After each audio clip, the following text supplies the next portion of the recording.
कुदरत रब दी वेख के कहना उच्ची शान है सब तो तेरी। हर मोमन जेड़ा हक ते चलिया मौला उस ते रहमत तेरी।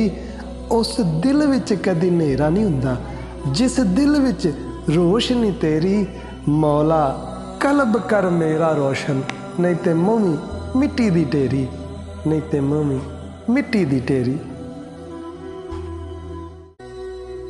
काले स्याह अल्फाज़ां नालों चुप रहना ही चंगा।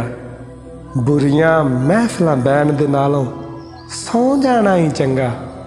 पढ़ के भी जे जाहल रहना ते फिर अनपढ़ ही चंगा। पढ़ के भी जे जाहल रहना ते फिर अनपढ़ ही चंगा।